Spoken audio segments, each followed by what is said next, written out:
Estamos começando o nosso primeiro podcast desse projeto maravilhoso, um projeto que nasceu aí no coração de Deus, uma Amém. coisa que a gente tem falado há algum tempo. Só que, como eu já havia falado, a gente precisou amadurecer isso primeiro no nosso coração, depois no coração das pessoas que estão envolvidas, mas aprove a Deus o tempo certo para que isso acontecesse. Nós somos o Deveras Podcast. Esse nome ele retrata a verdade pela verdade. Então a gente aborda temas que são relevantes para a sociedade, e nós não vamos trabalhar esse podcast como mais uma modinha. Nós temos uma plataforma da nossa congregação, que é a Mevan, que dá todo o suporte e infraestrutura para que os cultos online aconteçam, e a gente agora aproveitou as ferramentas e para trazer mais um instrumento de alcance para a sociedade através dos temas relevantes que a gente vai falar. Então a gente vai falar de todos os assuntos que vão abordar pais, mães, filhos, famílias, mas que são assuntos do dia a dia. Assuntos que saem das quatro paredes de igreja, saem das quatro paredes da congregação e que vão para a sociedade de uma forma eficiente, para nós vivermos melhor, para nós trabalharmos melhor. Então, esse vai ser a nossa relevância nesse podcast, tá? A gente está muito feliz com esse primeiro episódio, a gente está muito honrado com o nosso convidado, a gente já vai apresentá-lo, mas a gente quer primeiro deixar isso claro. Nossa missão aqui é dar voz para a igreja e usar essa ferramenta, esse instrumento como um canal para isso, tá? Eu me chamo Luiz Canda, eu sou esposo da Carla e sou pai da Maria Luísa. Eu congrego aqui na Mevan e nós estamos iniciando esse projeto hoje para a honra e glória do Senhor, para que a gente possa mais uma vez levar a palavra de Deus, o caminho da verdade para as pessoas. Não à toa, deveras é a verdade pela verdade. E aqui do meu lado está a Patrícia, tudo bem? Tudo bem. Eu sou a Patrícia, esposa do Felipe, mãe do Benjamin, do Caleb. Estou muito feliz por fazer parte desse projeto. Quando eu recebi o convite, fiquei muito honrada. E esse projeto nasceu primeiro no coração de Deus e depois no nosso, né? Nós temos, como o Canda falou aqui, o objetivo é alcançar todas as pessoas, né? Não trabalhar com um tema específico, mas sim com vários temas. E trazendo, né, como hoje, tratando da saúde emocional das pessoas, porque nós acreditamos que nós cristãos também precisamos disso, né? Estamos aqui hoje com o pastor Ravlisson, que é pastor da Comunidade de Vida aqui em Macaé, né? Nós temos uma aliança, ele tem uma aliança com o Ministério Mivan, né? E também é teólogo, mestre. E fala um pouquinho sobre você, né? Se apresenta e conta um pouquinho da sua trajetória até aqui. Seja muito bem-vindo. Obrigado. Primeiramente, obrigado pelo convite. Um prazer, uma honra estar aqui com vocês. Obrigado, Canda. Obrigado, Patrícia. Obrigado, nosso diretor Jean também, né? Obrigado aí ao pastor Leandro. E essa casa que eu tanto amo, a Mevan. Obrigado por essa aliança. Nós somos parte do corpo de Cristo, né? E esse projeto aqui, por exemplo, funciona como uma junta, né? Faz uma parte do corpo se conectar com a outra Amém. parte, né? Traz sentido, traz ligação Verdade. de uma parte do corpo com outra parte do corpo. E isso é maravilhoso, isso é ser reino de Cristo, né? E um prazer estar aqui com vocês. Eu sou teólogo por formação. Eu sou formado na área da teologia. Eu sou bacharel em teologia pela Universidade Metodista de São Paulo. Depois fiz pós-graduação em psicopedagogia.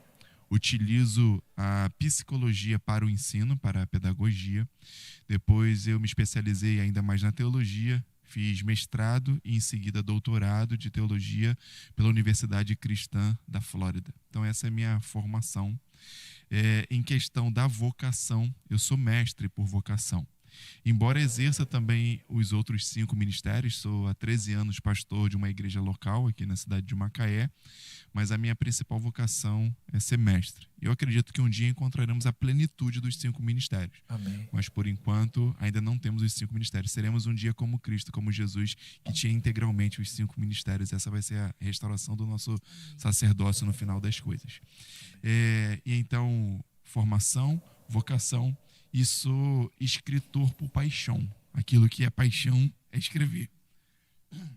Sou escritor, já tenho vários livros escritos e tenho 4 livros publicados. O primeiro livro é o Rompa os Limites, Alcança a Superação e Viva o Extraordinário. o livro que trabalha na área da psicologia cristã. O segundo livro, O que é o Amor, falando sobre o amor de Deus, o amor de Jesus conosco e a nossa resposta para eles. O terceiro livro, Venha o Teu Reino, é um livro de ensino na área escatológica, linha escatológica, qual momento estamos agora e para onde estamos caminhando, para onde estamos indo. E o terceiro e último, o quarto e último, bem recente, Fundamentos Apostólicos e Proféticos. Esse tem uma proposta nova, inovadora, é um e-book, a gente não tem um livro físico, por enquanto lançamos só o e-book e a distribuição é gratuita, de forma que a gente consiga realmente expandir, né, essa ferramenta, porque esse livro é uma ferramenta para a igreja, para o corpo de Cristo, então de forma que a gente consiga alcançar todo o corpo, não só na cidade, mas nos confins da terra, né, como Jesus nos deu essa missão. É um livro em PDF para facilitar a circulação, né, um e-book e com distribuição gratuita. Sou casado há 18 anos com a mesma mulher, Vanessa, e juntos temos 2 filhos, a Radassa, de 12 anos, e o Azaf, de 5 anos. E um privilégio poder estar aqui e contribuir. Espero que eu não estrague, né, o podcast. Eu sou o primeiro convidado e espero que as pessoas se sintam entusiasmadas em depois assistir os próximos podcasts, que serão maravilhosos. Amém, amém. Seja bem-vindo. Uma honra para a gente ter você aqui. E aí vamos começar falando de alguns temas importantes e assim, não menos, não por ordem de prioridade, mas para mim todos têm a mesma prioridade. Mas quando a gente fala de saúde emocional e quando a gente fala de ansiedade, a gente fala de depressão, a gente fala da síndrome do pensamento acelerado, que um pouco a gente estava conversando sobre isso, muitas das vezes a gente não consegue perceber que a gente tem essas coisas, né? E é difícil, muitas das vezes, de aceitar que você tenha isso. E pode não parecer, mas é algo muito comum. Eu queria começar com um tema que atinge todos, né? Sem exceção. E um mistério também da parte de Deus. Por que nós temos medo? Vamos trabalhar esse tema medo, porque eu acho que ele abre algumas portas, alguns portais aí para a gente explorar. Por que nós temos medo, pastor? Ótima pergunta e muito importante a gente conversar sobre isso, né? Nós temos do ponto de vista da psicologia, nós temos 2 áreas, 2 pontos. A primeira são as emoções e a segunda, os sentimentos. O que são as emoções? As emoções são as formas que o nosso organismo reage diante das situações. E então, diante da reação do nosso organismo, o nosso cérebro ele produz algumas substâncias, né? E a produção dessas substâncias faz com que as emoções sejam geradas. E então nós produzimos neurotransmissores, o nosso cérebro produz neurotransmissores, e esses neurotransmissores fazem conexão com os nossos neurônios, e então são produzidas essas substâncias. E são várias substâncias, de acordo com essas substâncias que são produzidas, então o nosso organismo reage com a emoção. Já o sentimento é o que a gente sente com base na emoção. Os sentimentos são consequência das emoções. Então, o que produz primeiramente são as emoções. O que fazemos com as emoções são os sentimentos. Então, do ponto de vista da psicologia, o medo é uma emoção. E uma emoção muito importante. Foi Deus quem fez, foi Deus quem criou. Porque o medo ele tem o propósito, o projeto de nos proteger. O medo foi criado para nos proteger. E então, quando temos medo, nós repensamos, nós reavaliamos, nós buscamos o momento correto, nós buscamos a estratégia correta. E então, o projeto original do medo é nos proteger do perigo. Mas é exatamente aqui que entra um ponto primordial. O que nós temos dificuldade é de saber se o perigo é real ou o perigo é imaginário. Todo o nosso problema está quando nós não conseguimos discernir entre o perigo real e o imaginário. E então nós pensamos que tem um risco, que tem um perigo, e não tem um perigo, não tem um risco, e a gente paralisa. Porque o medo é uma ferramenta realmente para nos parar, para nos paralisar, para nos fazer repensar, reavaliar o momento, as estratégias. Então, por exemplo, vou pular de um prédio. Aí eu sinto medo de altura. E então eu falo, não vou pular porque vai me machucar ou eu vou morrer e tal. Então o medo te protege. O problema é quando nós temos o medo do perigo imaginário. Por exemplo, o medo de barata.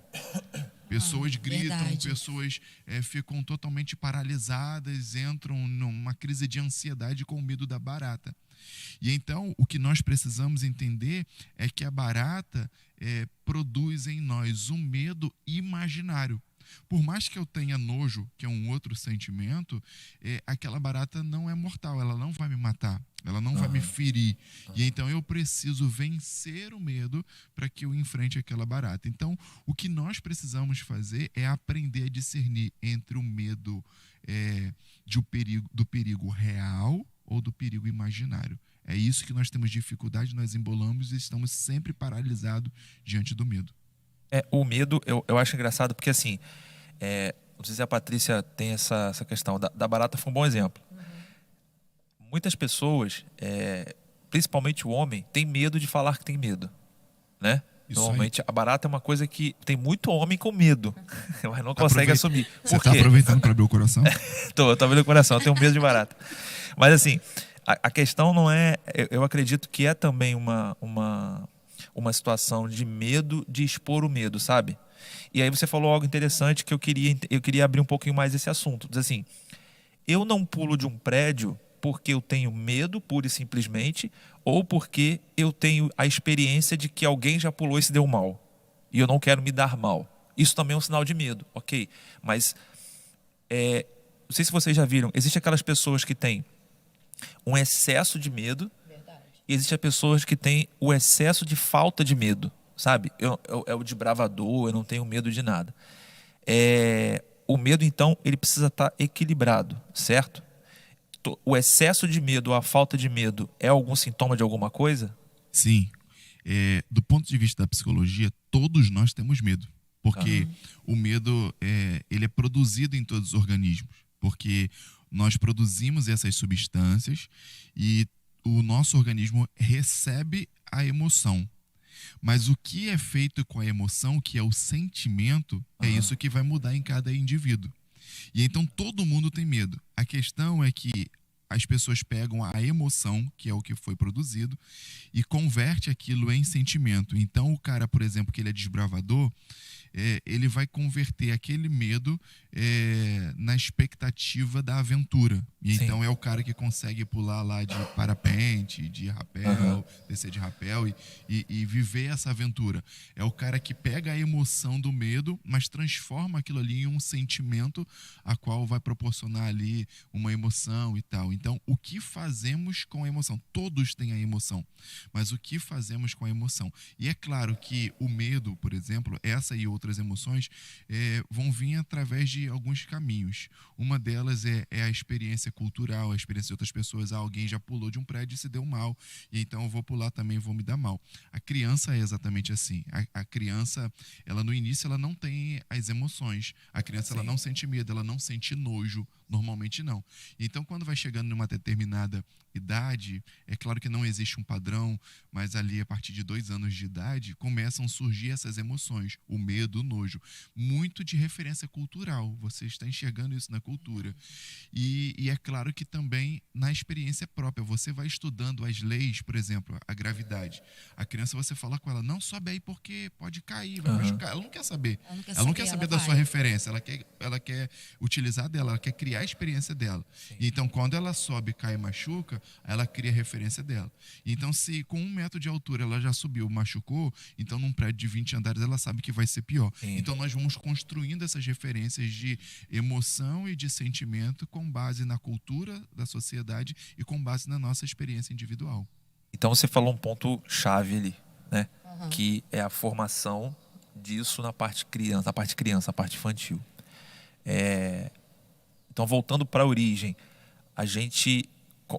existem problemas na parte de ansiedade ou da síndrome do pensamento acelerado, ou da depressão, outros assuntos, por uma forma descalibrada de como os pais lidaram com as emoções das crianças na infância. A gente pode entender isso assim? Com certeza. nesses momentos nós temos algumas coisas que nós chamamos de gatilho, Aham. e esses gatilhos são gerados muitas das vezes por traumas que foram sofridos. Aham. E então, dependendo de como é administrado as emoções e os sentimentos ao longo da construção da história do indivíduo, nós geraremos ali pontos que nós chamamos de traumas, que serão Aham. gatilhos no futuro para disparar ansiedade, depressão, angústia, síndrome do pensamento acelerado, entre outras patologias na área emocional. Eu ia falar exatamente sobre isso, sobre essa questão da criança, né, e do trauma. Eu pensei logo nisso também. Às vezes o medo também muito exagerado no adolescente, no jovem, é aquela criança que teve um trauma muito pesado, alguma coisa assim. Então desencadeia ali um medo muito grande. Então aquilo vai crescendo no coração. E existe o medo saudável. Quando você ensina seu filho, Isso. você não pode atravessar a rua sem olhar para os Isso. dois lados, porque um carro pode te atropelar e você, né, pode se machucar ou pode morrer, enfim. E eu acho que isso é um pouco saudável você ensinar para a criança, né? Mas tem um medo que às vezes que você logo percebe. Uma criança muito traumatizada ou algo assim, que ela tem algo em excesso, você já vê, tem alguma coisa ali, ou algum trauma, alguma coisa aconteceu. Ou até mesmo às vezes os pais, né? Carregam medos e traumas e descontam na criança, a criança carrega aquele peso também, eu acredito nisso. Porque aconteceu com meu pai, com a minha mãe, pode acontecer comigo, e ela não tem uma vida saudável, ela cresce naquele ambiente ali que não é tão saudável, né? E tem medo de tudo, não consegue ter coragem para nada. É verdade. É a herança cultural, né? Essa referência ela vem hereditária exatamente. e cultural. Então, a criança pode não ter vivido um trauma, mas está herdando dos seus pais, das pessoas que estão à sua volta, aquele trauma, né? E é muito importante nós, como pais e como responsáveis, né? Minimizarmos os traumas, porque é inevitável haver trauma de Coisas emoções e sentimentos. Nós estamos sempre sofrendo choques emocionais e sentimentais. É inevitável, mas nós precisamos trabalhar para minimizar. Os nossos filhos dependem de nós para que a gente perceba isso, perceba que aquele momento é um momento traumático, é um momento que está disparando um gatilho e a gente minimize o máximo que a gente puder para que no futuro a gente gere menos marca, a cicatriz fique mais suave. Você falou um ponto que a gente pode abrir aqui uma discussão. Eu vejo muito a gente falando sobre a próxima geração. E aí eu queria abrir uma discussão aqui para como a gente falou de criança e a gestão e a gerenciamento de traumas, né? O quanto que os pais eles são responsáveis por trabalhar essa questão emocional. Primeiro, como que o pai ou a mãe que está assistindo a gente, ele pode trabalhar e ter os sinais, perceber os sinais de que ele está fazendo uma boa administração das emoções do filho, se é que eu posso dizer que ele tem essa capacidade, mas do ponto de vista espiritual ele tem autoridade sobre a vida dos filhos, né? Então eu queria ver como que o pai e a mãe ele consegue ter esse discernimento, tá?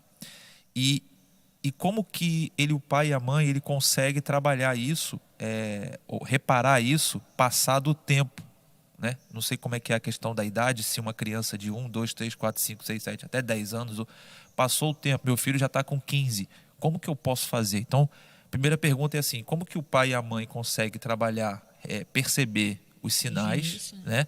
E como que ela consegue, uma vez percebido já tarde, como que ela consegue reparar isso para colocar o filho no trilho e deixar a casa em ordem, entendeu? Correto, ótima pergunta também. Nós vivemos uma sociedade, a sociedade atual é a sociedade mais desafiadora para você fazer a educação, para você ensinar. Porque nós vivemos uma sociedade onde a informação está sendo despejada, nós temos excesso de informação todos os dias. E esse é, sem dúvida, o principal gatilho dos problemas emocionais da nossa sociedade. Nós não estamos preparados, o nosso corpo, a nossa mente, ela não foi preparada, não foi criada em sua essência para a gente receber a alavanca, o excesso, está desmoronando, tem uma avalanche de informações em cima de nós. E a gente não está preparado para isso. E isso gera um gatilho muito grande. A nossa ansiedade, que a gente vive num tempo muito ansioso, é tudo em função do excesso de informações. É verdade. E eu estou dizendo tudo isso porque esse é um problema crítico nas crianças. As crianças com celulares na mão, as crianças com tablets na mão, as crianças com acesso à internet, às redes sociais, elas estão expostas a esse problema do nosso século. E então, com certeza, elas já estão vivendo a consequência disso e viverão a consequência disso. E então existem alguns sintomas que a gente pode observar no cotidiano, né, que são sinais que vão servir como termômetro para que acenda uma luz de alerta, como num carro, né? Tem a luz amarela e a luz vermelha. A luz amarela, tem alguma coisa acontecendo, ainda não é grave, mas pode ficar grave, então verifica. E tem a luz vermelha que fala, para tudo, porque o negócio está ruim, está crítico. Então, sempre vai ser comportamental. Nós temos que avaliar o comportamento, né?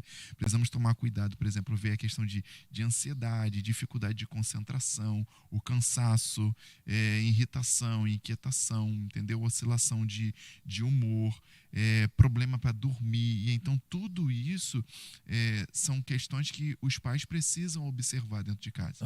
Mas qual o grande problema, Canda e Patrícia? Muitas das vezes os pais estão sofrendo isso. Como que uma pessoa que está irritada vai perceber se tem alguém irritado? Verdade. Como que alguém que não está dormindo vai ver, vai enxergar um problema se o seu filho não está dormindo? Ele vai achar normal o filho dormir 1h da manhã e acordar meio-dia, 1h da tarde, ou então ficar acordando ao longo da noite. Faz, né? Porque a referência dele está conturbada. E então a observação é a melhor ferramenta, o único caminho para perceber isso, né? O quanto mais precoce possível é a observação. Nós precisamos observar os nossos filhos, mas não podemos observar como eu sou fã do meu filho. Meu filho é um ídolo, né? Então, tudo que ele faz de errado, eu acho bonitinho. Tudo que desvia a conduta, eu acho bonitinho. Eu preciso realmente ter um olhar crítico, um olhar profissional e falar assim, cara, isso não tá legal. Isso aqui me mostra alguma coisa. E a partir disso, buscar ajuda profissional. Porque onde nós erramos muito é tendo o medo, tendo o preconceito de buscar ajuda profissional. E então, não querer assumir, né, a responsabilidade, dividir a responsabilidade com profissional, porque não, meu filho tem problema ou eu não estou dando conta, né? E o auxílio, a ajuda profissional no momento certo é muito importante para o tratamento, né?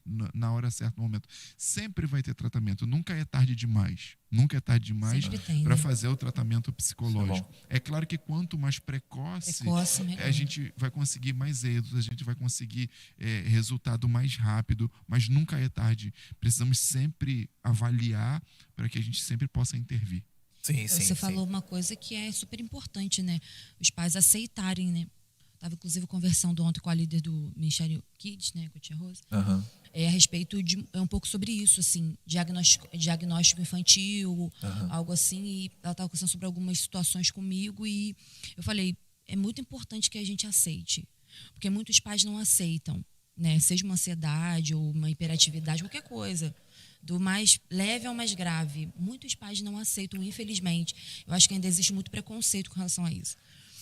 Não tem aquela coragem de aceitar o diagnóstico do filho e simplesmente não, no meu filho não. A gente ouviu algumas coisas assim, não, eu não vou levar meu filho no psicólogo, eu não vou levar meu filho para fazer nenhuma avaliação, porque meu filho não tem problema nenhum.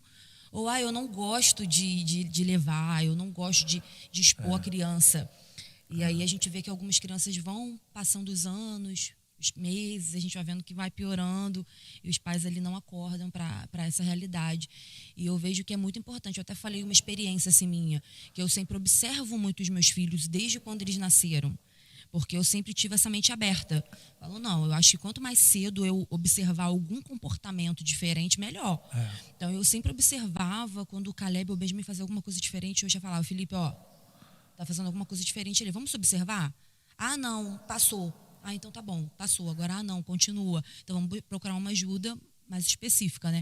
Eu vejo que é muito importante isso, o trabalho dos pais para Identificar nos Isso sinais. aí, exatamente, identificar os E sinais. muitas das vezes o pai e a mãe não têm o diagnóstico porque não tem talvez uma competência técnica, mas eu acredito muito no poder que foi otorgado por Deus ao também. pai e à mãe, porque assim, todo mundo aqui é pai, a Patrícia é mãe, a gente sabe o quão é espiritual a relação de pai e mãe com filho. Verdade. Porque uma vez uma médica falou para minha esposa que o primeiro diagnóstico que ela tem de uma situação clínica de um filho é a mãe que dá.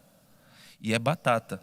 Depois que a mãe ela tem uma experiência ali no início, ela já sabe qual é o nível da tosse, do espirro, a cor da secreção, o remédio tem que dar. Ela tem uma sensibilidade muito grande para isso, né? Então, eu acho que isso já vem de Deus. Então, eu acredito que, com todas as ferramentas que a gente tem que ajudam, o pai e a mãe ainda têm um poder espiritual otorgado para eles para lidar com essa dificuldade. Mas você falou num ponto aí importante que eu queria trazer aqui de novo à tona. A questão da gente tá vivendo um momento que eu acho que virou um jargão, dentro das igrejas, dentro da congregação, das congregações, de que não é mais sobre nós e agora é sobre a próxima geração. Eu acho que esta frase, ela dá ela é muito perigosa. Por quê? Porque nós temos pais e mães ainda não capacitados em Deus, que precisam mudar seus comportamentos, que precisam mudar suas atitudes para impulsionar alguém. Só que eles não querem fazer isso. Eles se escondem na frase, não é mais sobre mim, agora é sobre o meu filho. E quer depositar no filho tudo aquilo que... A responsabilidade. A responsabilidade, tudo aquilo que ele não consegue assumir, que ele não consegue alcançar. Você como pastor, né, que tem uma experiência pastoral, você percebe isso nessa geração? E o que você acha dessa coisa do impulsionar a próxima sem tratar a atual? Pegando só um gancho rapidinho que o Cana está falando, e o que a Patrícia falou também, eu queria perguntar, assim, juntar as perguntas, assim, o senhor vai resolver tudo. Então, essa questão de tratamento psicológico junto com, né, o nosso tema. Eu vou falar sobre isso. Eu vou fazer uma citação que a gente está amadurecendo, né, como igreja, com pensamento cristão, cultura cristã, porque há algumas décadas, problema emocional era demônio. Entendeu? Nossa, e então meu Deus, tudo você estava endemoniado, você precisava de libertação. E nós somos tricotômicos, eu vou falar sobre isso. Beleza, vamos entrar no gancho. Onde a gente parou e onde a gente volta. Já na resposta. O que a pergunta foi assim, sobre a geração atual, Isso. se blindar dos tratamentos, ótimo, impulsionando a próxima. Já recapitulei. Na verdade, isso é um problema de procrastinação, que é um outro assunto que a gente vai entrar.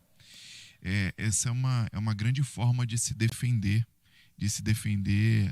para não precisar mudar, para não precisar ajustar, melhorar, corrigir, e então você se acomoda, você se acovarda e transfere a responsabilidade para a próxima geração.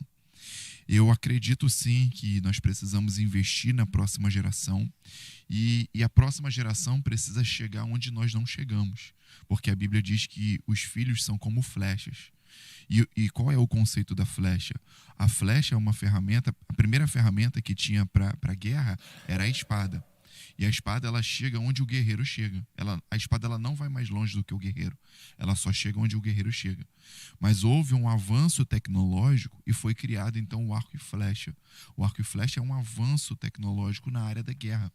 E então a flecha vai mais longe do que o guerreiro. A flecha ela tem um potencial de chegar onde o guerreiro não chega.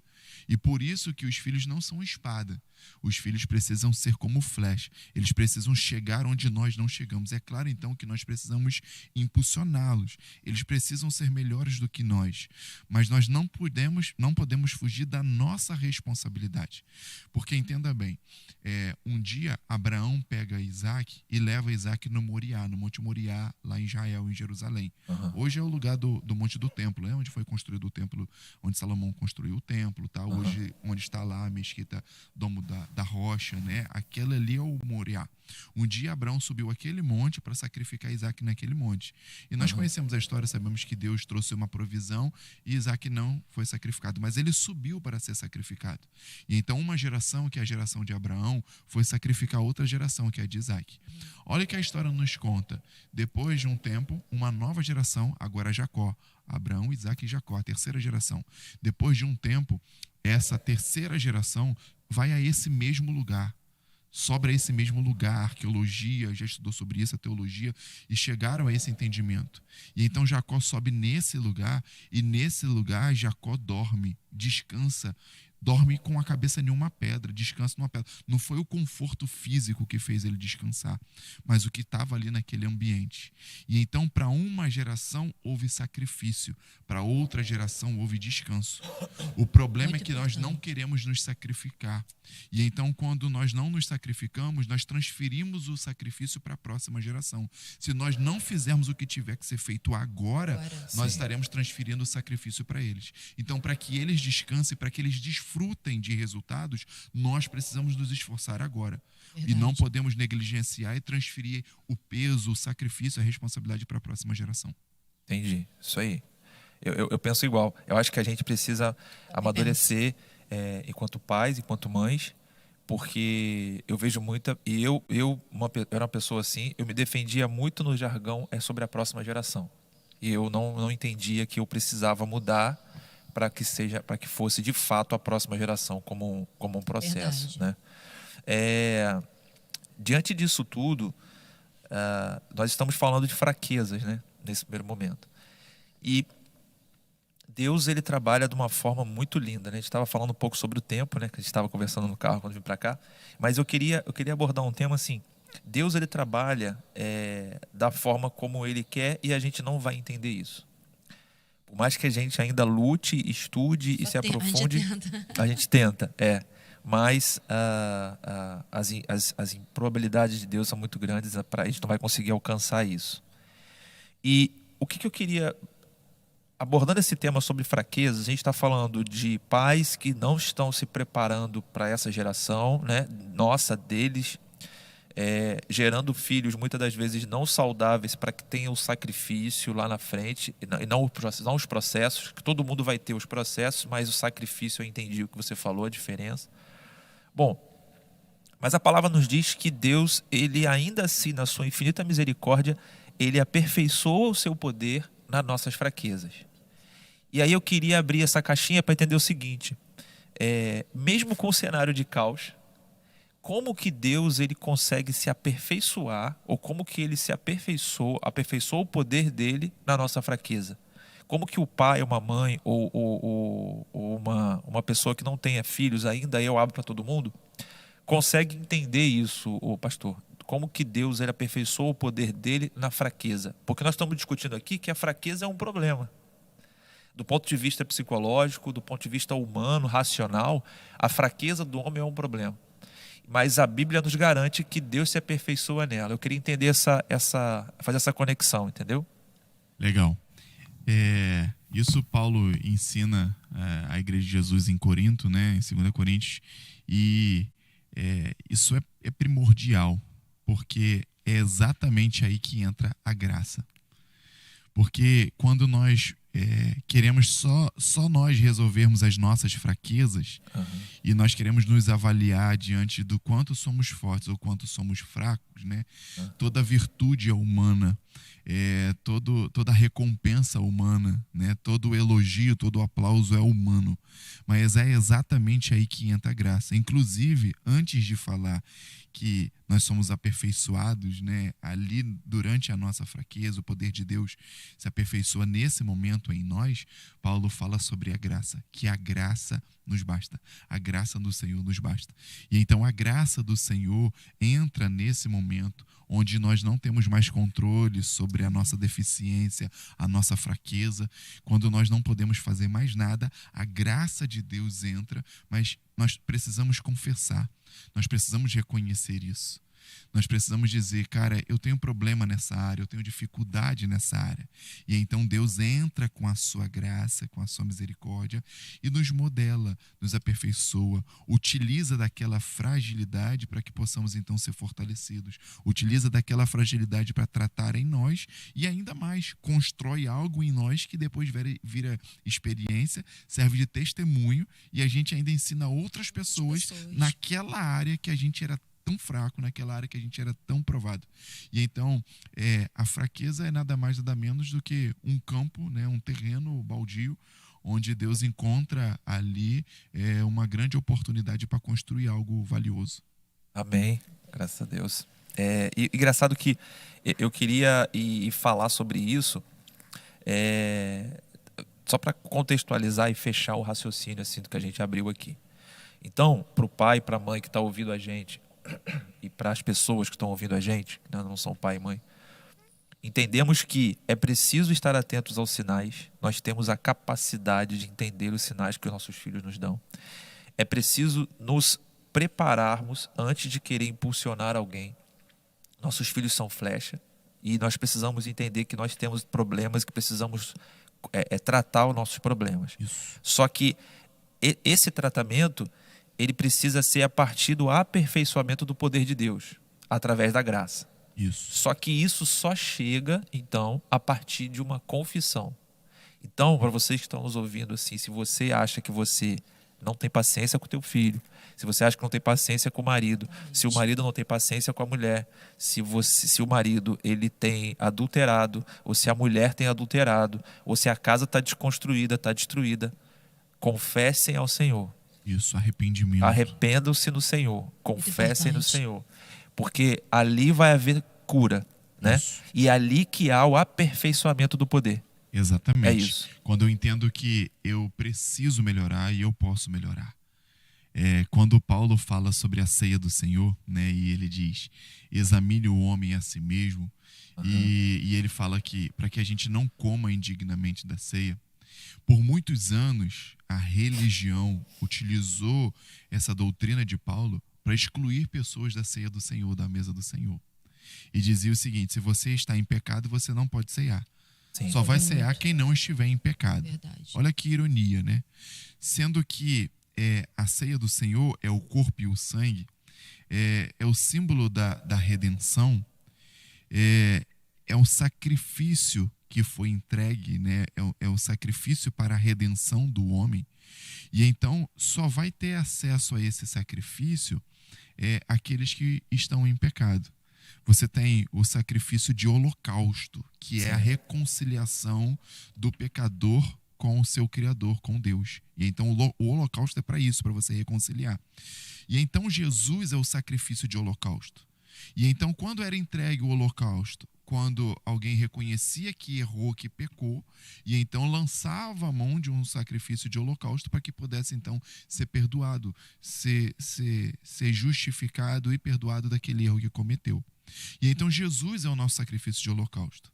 E então quando nós lançamos a mão da ceia, comemos do corpo e do sangue, que é a representação do sacrifício de holocausto, nós estamos confessando que nós somos pecadores. É o contrário. Quando nós reconhecemos que nós somos pecadores, eu falo, eu preciso participar desse holocausto que aconteceu. E então quando Paulo diz, examine o homem a si mesmo, Paulo está dizendo, se você acha que você é muito bom, você é muito perfeito, você é santarrão, não participa da ceia, não. Não faz o sacrifício de holocausto, não. Totalmente o contrário, né? Não participa, não. Mas se você se considera pecador, se você acha que você é falho, que você tem que melhorar, muito a melhorar ainda, vem para a mesa. Come do pão, bebe do suco, bebe do vinho, porque você precisa. Então, participar indignamente da mesa do Senhor é ser altivo, é ser soberbo, é ser arrogante. E então, quando nós reconhecemos, quando nós nos quebrantamos, nos arrependemos, nós podemos participar. Então, a base de tudo é o arrependimento, é a confissão. Nós precisamos tirar essa arrogância. Como nós vamos dizer que o nosso filho está sendo violento se nós somos violentos? Como nós vamos verificar se o nosso filho está ansioso, se nós estamos ansiosos. E então a primeira coisa precisa haver em nós, a confissão, o quebrantamento, o arrependimento em nós, e sabemos, nós precisamos melhorar. Eu preciso mudar, eu preciso melhorar. E então a graça entra nesse lugar e faz uma grande obra, não só em uma geração, mas em outras gerações também. Top, top. E muito, como diz o nosso professor de segunda-feira, muito amor quem muito é perdoado. É verdade. Exatamente. Esse cara sabe das coisas. Pastor, uma coisa importante. Entendemos então a parte da formação, ainda que a parte introdutória da formação infantil, os cuidados que o pai e a mãe têm que ter com si próprio e com a criança, e para que possa assim lançar e enviar a criança para algum lugar, né? E a partir desse lugar brotar o arrependimento e as pessoas mudarem.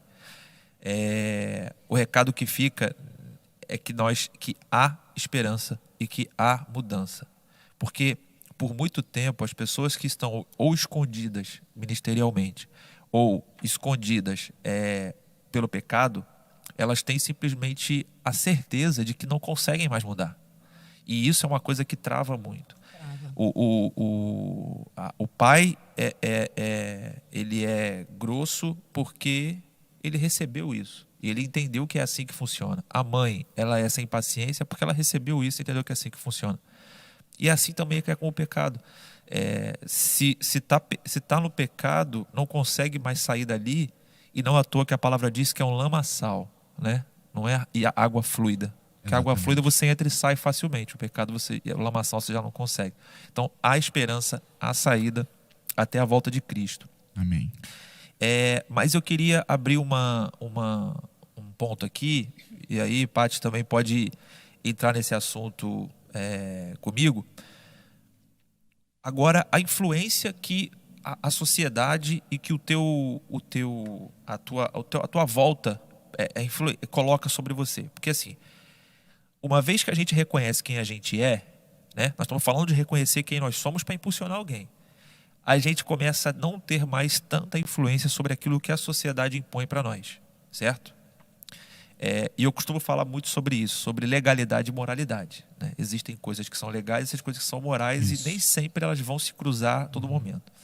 Mas eu queria abrir um ponto aqui, e não foi coincidência, eu fiz para falar hoje. Eu já tinha uma percepção, eu fiz uma enquete no Instagram perguntando sobre a questão da introversão e da extroversão. Okay. Pessoas extrovertidas e pessoas introvertidas. É um exemplo que eu quero trazer para a gente contextualizar.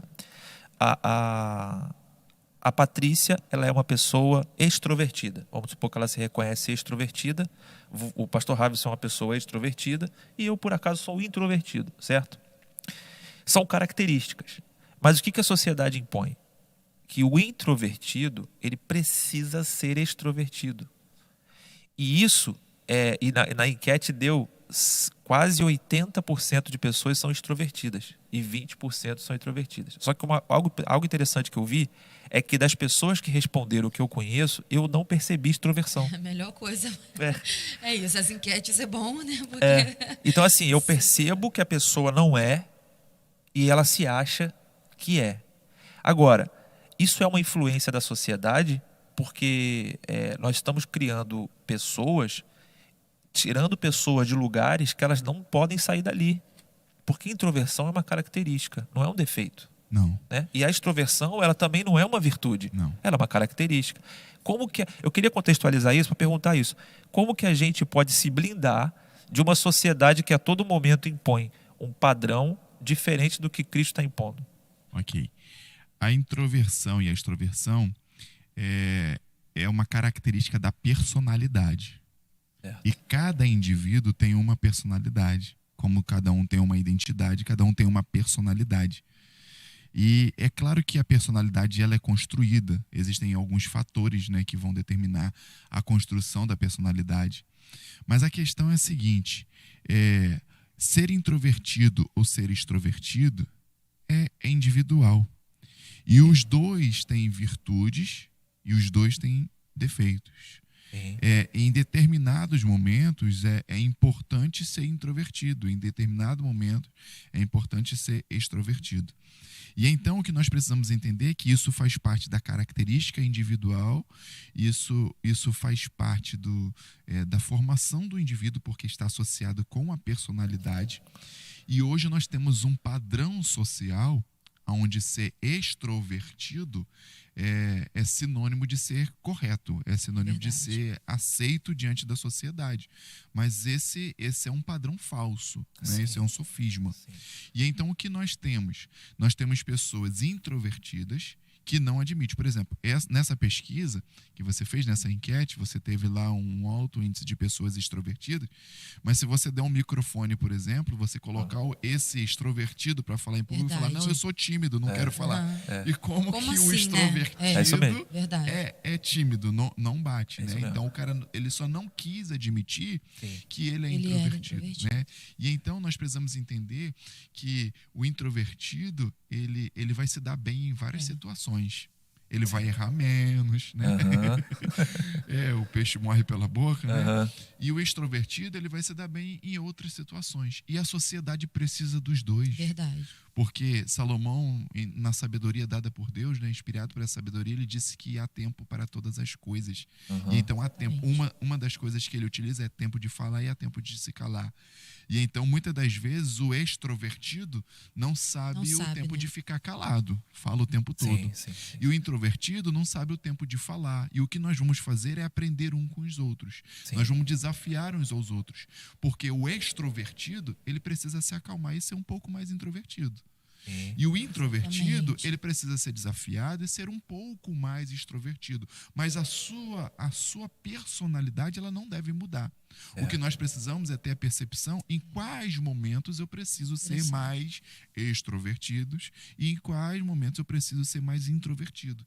E então, essa flexibilidade que é importante. E não a mudança de caráter, não a mudança de personalidade e não a rotulação. Eu sou introvertido. O melhor indivíduo é o que sabe se comportar na ocasião correta. É o que sabe ser introvertido ou extrovertido de acordo com a situação. Porque imagina, chega num funeral contando piada, rindo, sacaneando. Quem é esse? É o extrovertido. Fingindo que nada está acontecendo. Ele está totalmente inadequado, totalmente errado. Né?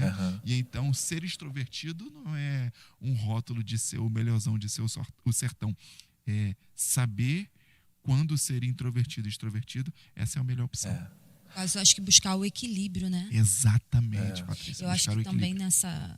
nesse assunto que nós entramos tem a ver com crise de identidade, eu acho também. Isso. Tem muito a ver, isso. porque foi como ele falou, eu fiz uma enquete, mas tantos por cento falaram que são extrovertidos, tantos por cento introvertidos. Aí quando eu fui olhar quem eram as pessoas, ele teve outra... Poxa, eu conheço fulano, mas fulano não é isso. Não é isso. Então, assim, é porque também é agradar. É como você falou, os rótulos, né? Eu não quero aceitar que eu sou assim. Então, eu preciso entrar numa outra identidade, ser quem eu não sou para ser aceito. Aí também eu acho que vem essa crise de identidade para ser o que... É o que mais tem acontecido, infelizmente, né? Na Isso nossa aí. sociedade. Tem sim. E assim, eu queria só abrir um ponto aqui para falar de um trabalho que eu fiz. Foi o meu trabalho de conclusão de curso da faculdade e que eu explorei o seguinte tema. Um negócio chamado intraempreendedorismo. Um termo que na época, estou falando há 11 anos atrás, era um termo ainda relativamente novo e tal. Mas o que era o intraempreendedorismo?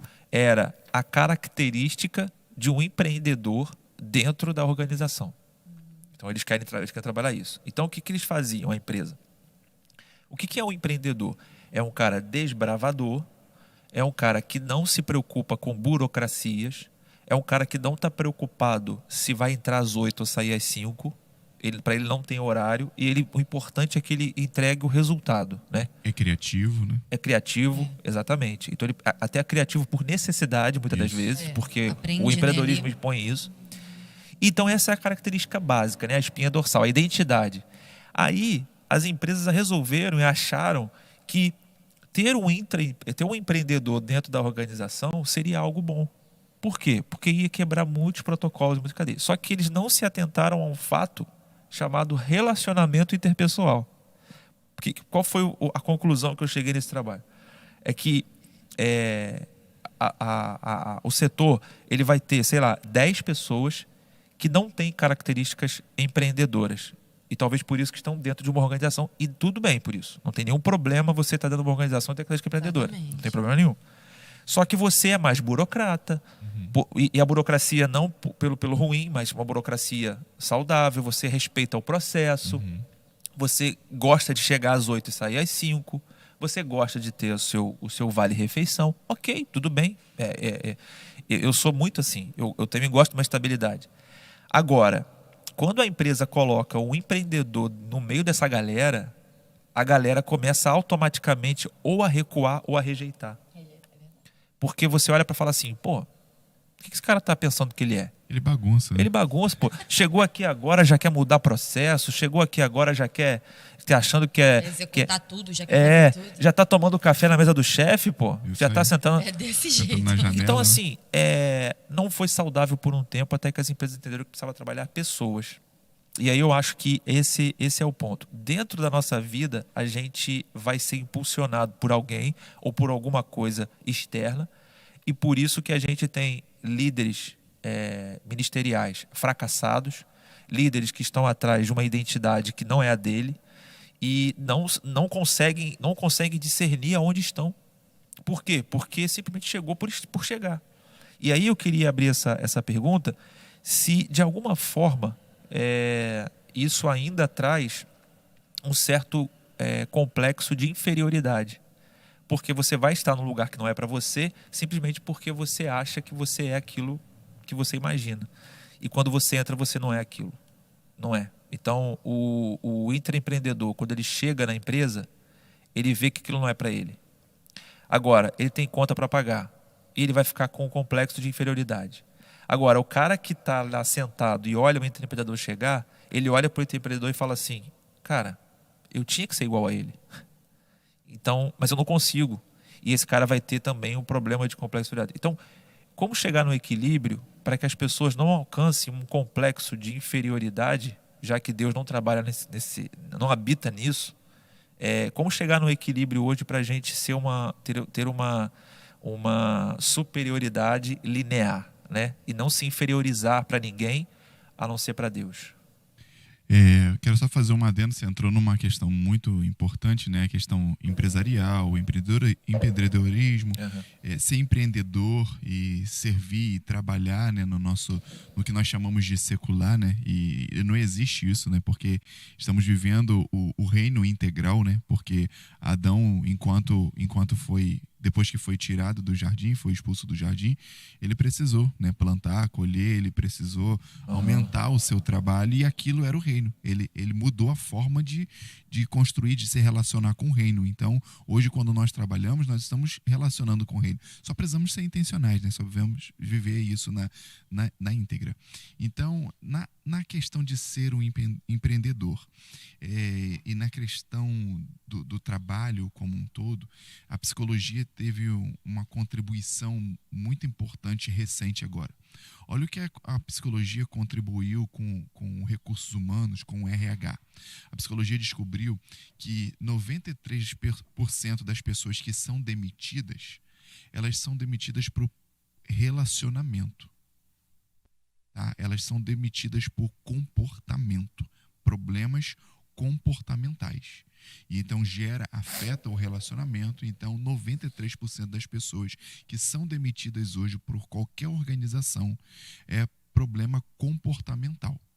Sendo que essas pessoas, quando foram contratadas, elas foram contratadas por causa das suas capacidades técnicas. Sim. E então você contrata, você avalia, você recruta pessoas considerando só a capacidade técnica, e você ignora o comportamento, a questão comportamental da pessoa, e depois ela vai ter que ser demitida não pela sua falta de capacidade técnica, mas pela questão de comportamento. O que a psicologia deu agora de informação, de matéria-prima para o RH? O RH está fazendo toda uma mudança agora, onde, em primeiro lugar, não é a questão técnica. A primeira preocupação agora de recursos humanos é a questão comportamental. em você ser avaliado que você é um indivíduo previsível, que vai saber se relacionar, trabalhar em equipe, tal, ter uma média para aquela organização. E então, encontrando essa pessoa com um bom comportamento, com um comportamento que está dentro dos princípios da organização, você vai ensinar ela tecnicamente. Porque formação técnica, você é fácil, você insere, mas agora comportamento você não consegue influenciar, a pessoa já vem com aquilo e vai ser daquele jeito. E então a organização está fazendo isso, olhando para a identidade das pessoas. Elas estão começando a olhar para a identidade. Então quem tem menos crise de identidade, quem sabe quem é, quem sabe para onde está indo, tem mais chance no mercado de trabalho, por exemplo. Entendi. Porque vai ser um cara previsível, vai ser um cara que não vai atrapalhar, mas só para trazer uma visão dentro dessa questão. Porém, a crise de identidade, todos nós temos crise de identidade. A crise de identidade, ela é saudável e ela é importante, tá bom? Porque a crise de identidade faz parte de uma grande contribuição que a filosofia nos traz, né? A filosofia é um carimbo de interrogação, né? A gente carimbar uma interrogação, mas não desacreditando, não com incredulidade, mas tipo assim, reforça isso para mim, me explica melhor isso daqui. Então a filosofia faz isso, traz esses carimbos. E então é esse carimbo filosófico que nós temos em nós. Quem eu sou? Para onde eu estou indo? O que eu estou fazendo? É importante ao longo do tempo, é importante de tempos em tempos, nós fazermos esse recall, né? É importante a gente, de tempo em tempo, se reorganizar, reafirmar quem nós somos, reafirmar para onde estamos indo. Então, muitos momentos que a gente acha que a gente está em crise de ansiedade, crise de identidade, e isso é ruim, não é ruim. Nós estamos só reajustando a rota, porque hoje a gente saiu para vir para cá. Sim. E então nós tínhamos uma origem e um destino. E então a gente traçou uma rota, um caminho. Mas se no meio do caminho a gente se distrai, a gente esquece quem a gente é, para onde a gente está indo, a gente vai entrar por caminhos, por rotas que não nos trariam aqui. E então, ao longo do caminho, sempre relembrar para onde estou indo, quem eu sou, o que eu estou fazendo, é muito importante. Agora, o problema é a gente não saber responder isso de tempo em tempo. Sempre que surgir esse questionamento, pode demorar, a gente pode ter dificuldade, mas nós precisamos encontrar essa resposta. Quem eu sou, para onde eu estou indo, o que eu estou fazendo. Eu preciso encontrar, mesmo que com dificuldade, encontrar essa resposta. Agora, essa crise de identidade se transforma em um problema onde eu preciso de ajuda, preciso de aconselhamento pastoral, profissional, psicológico. É no momento que eu não consigo responder essa pergunta por um bom tempo. Eu estou paralisado um tempão e eu não sei, eu não faço mais nada porque eu não sei quem eu sou, eu não sei para onde estou indo, eu não sei o que eu estou construindo. Eu estou em uma crise de identidade que eu não consigo sair e eu preciso de ajuda. Alguém com referência. A gente estava brincando aqui nos bastidores e lembrando do Simba, né? Lembrando lá do macaquinho, fazendo isso para Simba, tirando ele daquela crise de identidade. Aquilo ali é um profeta, é uma imagem, né? É um tipo de profeta, trazendo, então, apontando o destino, né?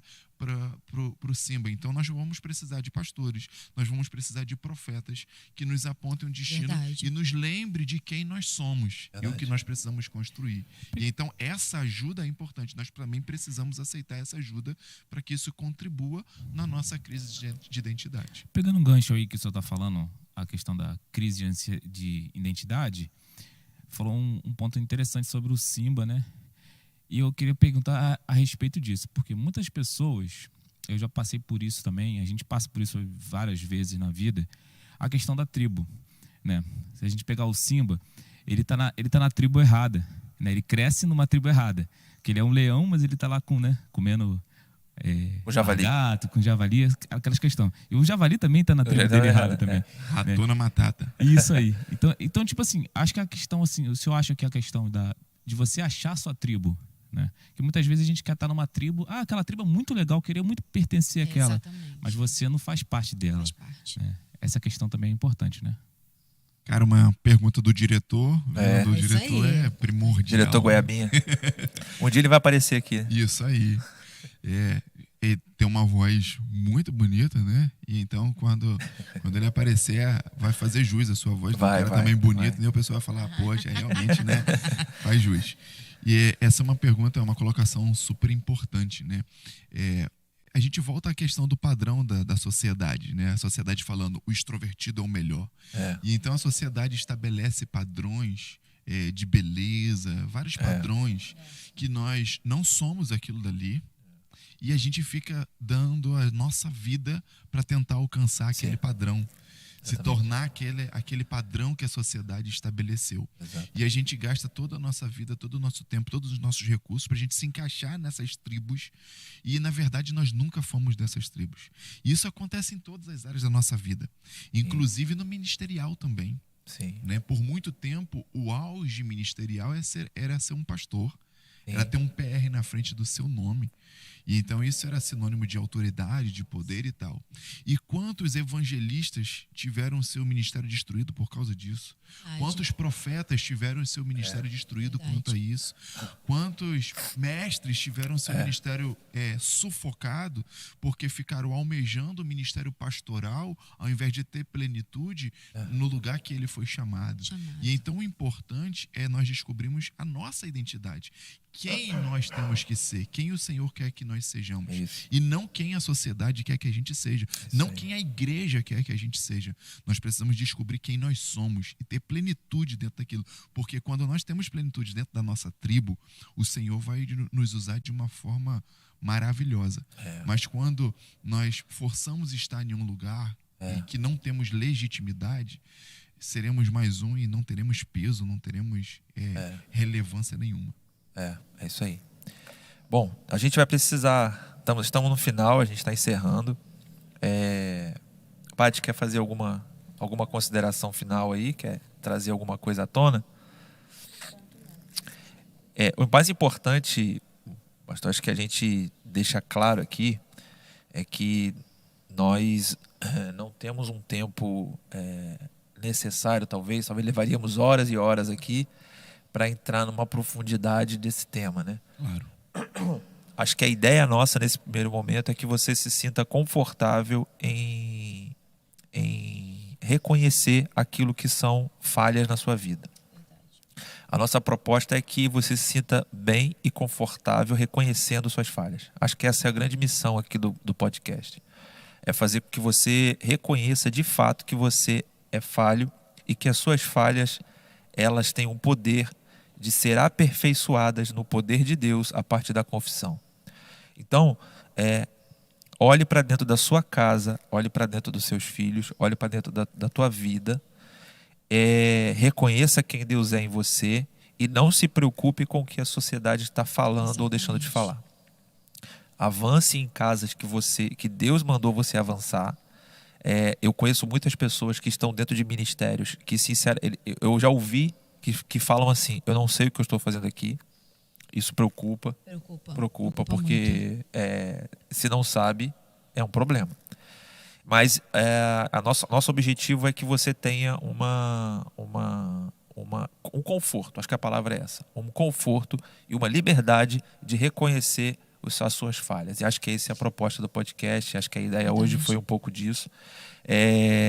Tá todo mundo nervoso porque é o primeiro episódio, todo mundo travado, mas vai melhorar, a gente vai se soltar, a gente vai começar a fluir de uma forma melhor. Daqui a pouco o nosso diretor vai aparecer aqui, já vai falar aqui ao vivo. É igual a história do encontro com Deus, né? Ainda vai melhorar muito. Ainda vai melhorar muito. Estamos em 1%, né? Mas acho que esse ponto também que você falou, só para finalizar a questão de ministério, eu acho que é porque também a gente tem muita dificuldade de falar não. Eu entendo isso. Porque quando a gente tem, o que ele falou foi muito esclarecedor, né? É bom a gente ter essa crise de identidade, porque a gente sempre ouviu que não é bom. Crise de identidade é ruim. Mas eu acho que na medida certa, realmente, como você falou, assim, como uma reflexão é muito importante para se autoanalisar, né? Criar esse autoconhecimento mesmo e entender qual é o nosso lugar. Nós também falamos sobre isso. Então, quando a gente sabe qual é o nosso lugar, se o pastor ou qualquer pessoa vier com uma proposta para você e você entender em Deus que aquilo não é para você, é isso aí. você vai falar não. Porque você não está de olho no status que você vai receber, no título que você vai receber. Isso aí. Entende? Então, eu quero que você vá para tal departamento, ou que você trabalhe. Se você entende, não é o meu chamado, eu acredito que eu não vou ter êxito nisso, ou não é o tempo ainda, porque às vezes você até tem, mas não é o tempo. Então, eu acho importante isso. Não, porque aí você não vai ter essa questão de o que eu estou fazendo aqui? Por que eu estou aqui? Se eu estou fracassando onde eu estou. Então, é entender, talvez não era o tempo. Talvez até seja a sua vocação, mas talvez não. Aquele não era o tempo para você fazer. Então, acho que é muito importante a gente também falar não. Identidade e propósito, né? Porque essas coisas estão ligadas, né? Identidade com propósito. Exatamente. Porque é através da identidade que nós vamos descobrir o propósito. Nós precisamos aprender o que tem a ver conosco, o que tem a ver com a nossa história. Porque a gente sempre foi ensinado, doutrinado, a rejeitar as opções ruins. Mas nós também precisamos aprender a rejeitar as boas propostas. Porque a proposta ela pode ser muito boa para outro indivíduo, para outra pessoa, porque tem a ver com a história dela, porque tem a ver com o propósito dela.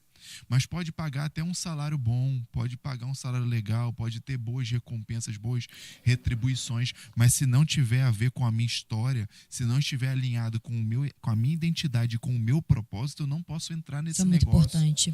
Não faz parte de mim, se não vai contribuir com o meu propósito, pode ser bom financeiro o que for, eu tenho que dizer não e eu tenho que continuar no meu caminho. Exatamente. Um exemplo que eu gosto muito de usar é o cachorro. Você vê um cachorro, ele vem determinado na rua, ele tá com pressa, ele vem andando, tá naquela velocidade e tal. Você fala, cara, esse cachorro sabe para onde ele tá indo, ele tá atrasado, ele tem um compromisso, ele tá indo. Você entra na frente daquele cachorro na rua, ele vira e segue o outro caminho e tá indo para outro lugar com pressa, determinado, mas sem saber para onde ele tá indo. E então muitas das vezes nós estamos assim como cachorro, ansioso, correndo, doido para chegar, mas nós não sabemos para onde tá indo. E por isso que cachorro entra, abre a porta da igreja, o cachorro entra, né? Abre a porta do bar, o cachorro ali, entra, ele vai. qualquer lugar ele entra, ele para, ele se associa, ele faz aliança com qualquer um.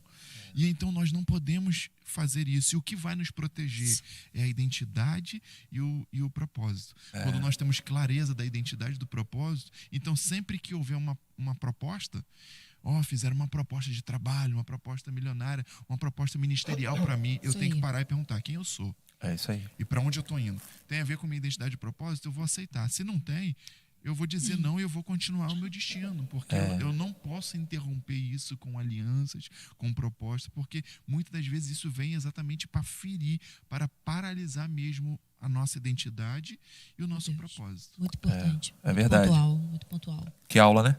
Nossa. Mas isso é muito importante porque, assim, entenda quem você é. Exatamente. Mas existem pessoas que estão escondidas, também, esperando proposta. Sim. Né? Sim. Tipo assim, estão esperando também proposta. tem isso, E você, muitas das vezes, eu penso que às vezes alguém vai te fazer uma proposta, humanamente falando, mas Deus já te habilitou em alguns lugares, né? Alguma coisa, então, meu amigo, você ainda não entendeu. A proposta está feita já. Isso Deus te habilitou nesse Exatamente. lugar e você está aqui esperando proposta. Então, é discernir do Senhor o que a gente precisa fazer. É verdade. Exatamente. Rabs, eu queria te agradecer muito pela obrigada. presença. Obrigado por esse tempo.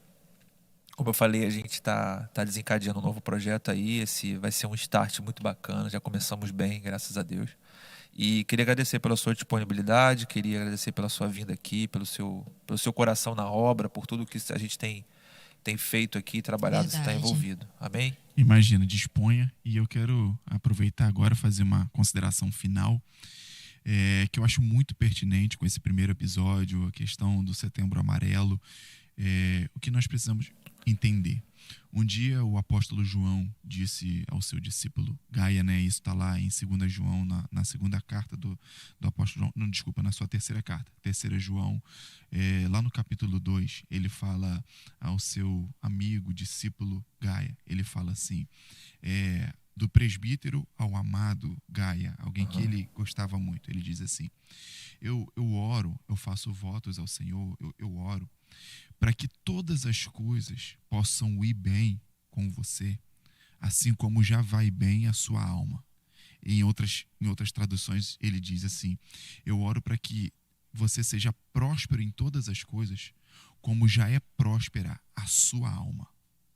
E então nós precisamos entender o conceito de dentro para fora. Hoje nós estamos em uma sociedade onde a gente tenta ter êxito, resultado, conquistas nas coisas externas. Mas nós estamos esquecendo de buscar o êxito, o resultado, as conquistas internamente. E nós vivemos em uma sociedade, a OMS deu alguns dados muito novos, muito recentes. Isso já era esperado, né, em função da pandemia e tudo mais, né? Agora, em 2020, 350 milhões de pessoas, agora em 2022, 350 milhões de pessoas estão sofrendo de problemas de depressão. Meu Deus.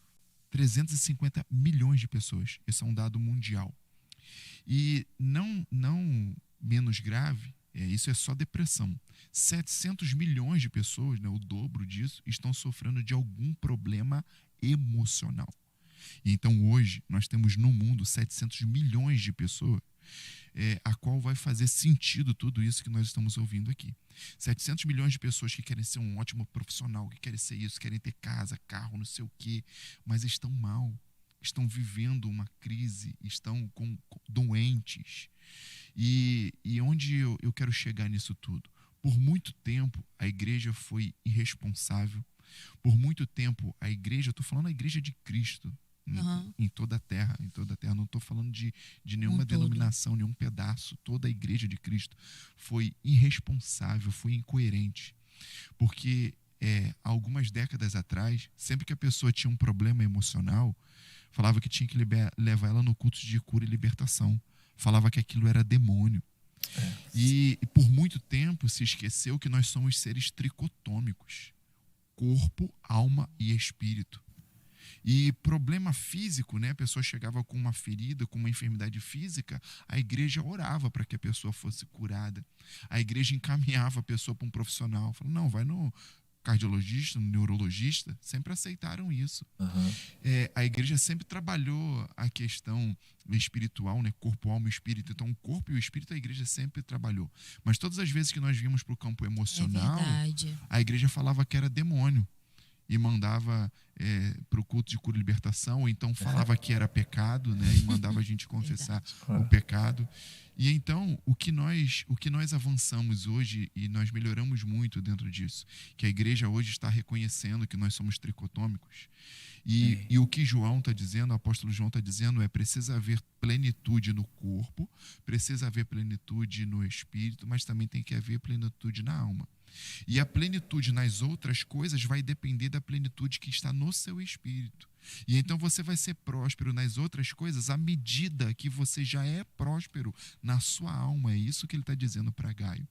E então o desafio, o convite que eu deixo para todas as pessoas: a prioridade, né, é a nossa vida, a prioridade é a nossa saúde, e não só a saúde física, mas a nossa saúde mental. Nós precisamos estar bem, nós precisamos estar pleno. Busque ajuda. Busque aconselhamento pastoral, busque aconselhamento profético, apostólico, busque ajuda profissional, faça uma terapia. Nós precisamos quebrar esse preconceito, esse paradigma que quem vai em psicólogo é doido, né? É doido, é retardado. A sociedade criou isso, que é feio você ir no psicólogo, né? Uma resistência. Não é. O psicólogo não é só para quem está com problema. Uma terapia, ela vai servir como prevenção. Ajuda a organizar a mente, entendeu? Você vai evitar um problema, porque às vezes a gente está com tanta informação, a gente não sabe lidar. Vai ajudar a gente a organizar. Não tem aí as pessoas que trabalham com isso, né? Personal, organização, né? E então o cara vai te ajudar a colocar as coisas dentro de cada caixinha, na prateleira. Então se importem com isso, se importem com a saúde emocional, se importe com a saúde física. Nós precisamos nos alimentar melhor, nós precisamos fazer exercício, nós precisamos descansar, nós precisamos ter tempo com a família, sabe? Nós precisamos disso. Se importe com a sua saúde física e mental, porque sem a sua saúde física e mental, você não vai conquistar nada, você não vai chegar em lugar nenhum. E então, hoje isso faz sentido para 700 milhões de pessoas no mundo, que hoje estão muitas das vezes buscando uma conquista externa, mas não estão bem internamente. E nós vemos que o padrão que o apóstolo João não diz é o contrário. Você precisa estar bem com você mesmo, bem dentro de você, para que então haja prosperidade em outras áreas na sua vida. E eu quero liberar agora esse entendimento, uma palavra pastoral, né? Profetizar que todos possam ir bem em todas as áreas da sua vida. Amém. Mas não descarte a necessidade, a importância de você estar bem dentro de você, com você mesmo. Cuidar da sua saúde física e da sua saúde emocional para que você conquiste todas as coisas, então. E obrigado mais uma vez pelo convite e pela oportunidade. Amém, amém, amém. Então é isso, pessoal. Obrigado por esse tempo. Agradeço a todos aí os envolvidos nesse primeiro episódio. Muita gente se envolveu. Seria injusto falar nome a nome aqui. Muita Verdade. gente está colaborando de alguma forma. E seguindo aquele padrão, se você gostou, se você quer, se você sentiu o desejo, se você quer de alguma maneira ofertar alguma coisa para esse projeto, você pode procurar a igreja, pode procurar a gente, procura a gente aí nas redes sociais, procura a gente aqui na congregação. E a oferta não necessariamente é só dinheiro. Se você tem algo que você pode contribuir com esse projeto, a gente está totalmente disponível. Verdade. Não somos donos da verdade, donos da razão e nem donos da ideia. Então, se você trouxer algo da parte de Deus e a gente entender que Vamos faz receber. parte da visão, a gente vai receber com muito carinho, porque é uma oferta que vem da sua mão e do coração desejoso de Deus. E eu Amém? quero fazer um apelo. Sim, pois não. Vou falar igual o ladrão da cruz falou para Jesus. Aham. Falou, lembra de mim no paraíso. É o primeiro episódio. Aham. Isso vai crescer demais. Aham. E então, no futuro, lembre de mim. Ah. Me convide Com de novo. certeza. Eu quero voltar. Com certeza. Não, tem com muito certeza. assunto ainda para Tem, conversar. tem. Nós vamos criar uma carteirinha de fã-clube É aqui. Eu verdade. tô dentro. É isso, pessoal. Então, para você que está aí também inscrito no nosso canal, se inscreva no nosso canal, clica no curtir aí para a gente também Compartilha ter, também. compartilha com as pessoas, para a gente ter penetração, né? O vídeo conseguir penetrar aí em todas as plataformas, tá bom? É isso. Obrigado, Obrigada, Patrícia. obrigada. Valeu, Obrigada gente.